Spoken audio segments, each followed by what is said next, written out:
Thank you, Mr. President.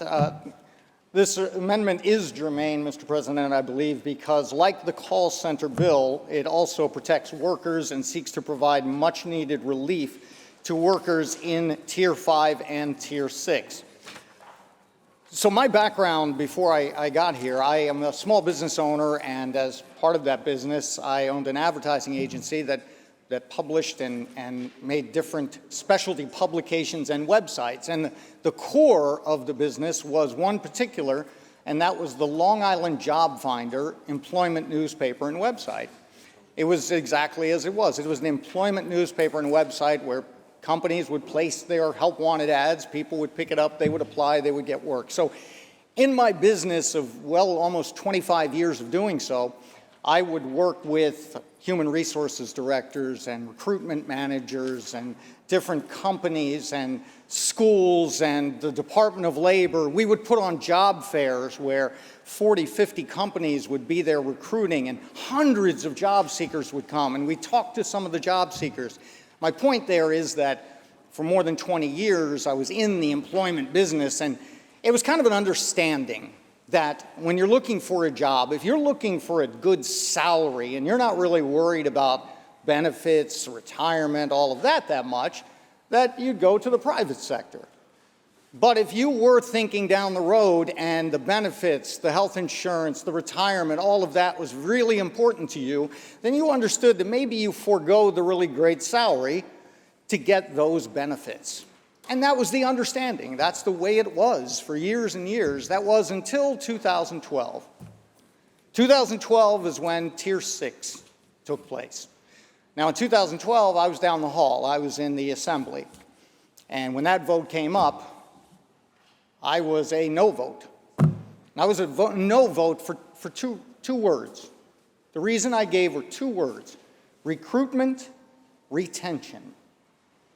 See, in my business, in employment and hiring and recruiting, I knew that down the road this was going to hurt us and hurt us bad. This was going to hurt us with recruitment and retention. See, Tier 6, it was pitched as a solution to a pension problem, but in reality, it really is a recruitment and retention nightmare, and it's resulted in a critical workforce shortage. When you combine the negative impact of Tier 6 with the punishing inflation that we've all seen in recent years, it's no surprise that we've seen a flood of experienced and highly qualified workers leaving the workforce or refusing to enter the public workforce. So first, let's look, what does this mean to the public, the current public workforce? Well, it means mandatory enforced overtime, which I might remind you comes with a cost. Comes with a cost both now and later. You see, it comes with a cost now because the overtime comes at time and a half, double time, sometimes more. So we're paying more.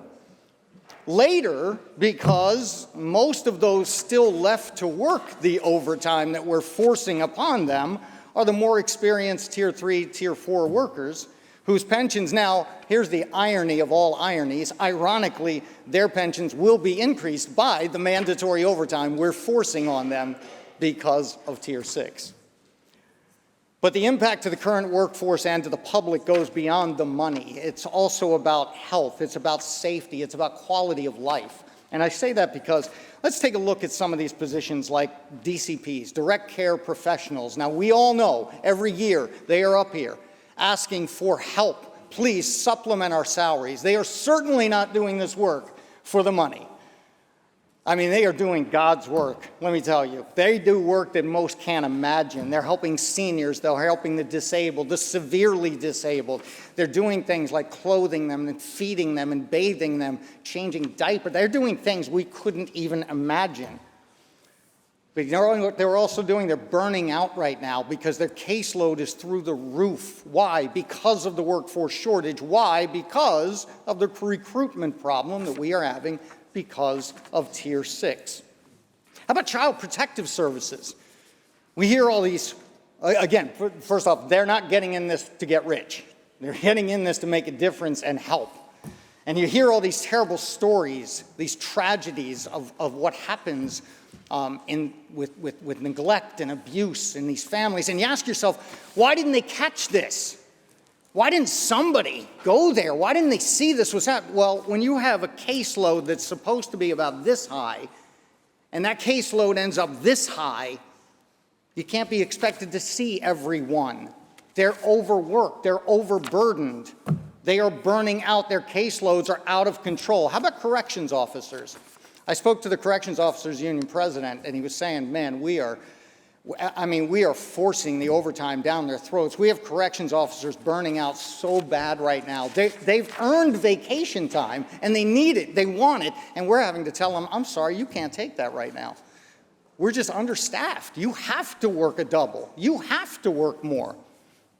How's that for quality of life? And by the way, how's that for a high-stress work environment? I'll bring up another one more. How about school social workers? Every one of us has had superintendents and everyone coming up to talk to us this year. And yes, the school aid's the problem and all, but when you talk to those superintendents and you say, what's one of your biggest concerns? Every one of them, mental health. Help us with the mental health issue. We need more social workers. Yeah, no kidding. But it's not that easy to just hire more social workers. Again, I go back to the recruitment and the retention issue. You know, did you know that the school social workers, many students who have IEPs, part of the IEP is that they must have counseling. So what happens when you have a shortage of social workers? They're trying to work the IEP, but now they have a crisis they get called to. And there's nobody to cover for them. So what do? Do they go to the crisis, the student that's in crisis right now, or do they do their mandatory IEP counseling? Well, thank God they go to the crisis situation, but my point is they're passing up a duty that's mandatory right now. Why? Because there is a shortage.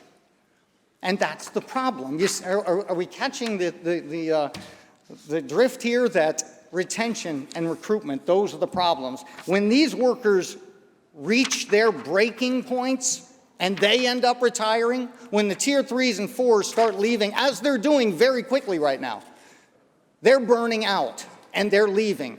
What's left? The shortage is only going to get worse. Now, the amendment that we're asking for today, it doesn't fix everything. It doesn't. And I commend the sponsor, Senator Jackson, on this bill. It doesn't fix everything about it, but it's a step in the right direction. It is a step in the right direction. We have a chance today to tell our labor force and all New Yorkers that we hear you, we want to fix it, because we either have to fix it or nix it, but one or the other. So today we have the chance to take a step forward, to take a step in helping to fix Tier 6, to help our workforce, to help our labor force, and to help all New Yorkers, because as I said, it's everyday New Yorkers who will suffer as this workforce shortage gets worse. We have a chance. So, Mr. President, I urge you to please reconsider this, and if not, I ask my colleagues, reconsider for him. Vote in favor of this being germane. Let's take the vote. Let's send the message that we hear you, New York labor. We hear you, New York workers. We're here to help you. Thank you, Mr. President.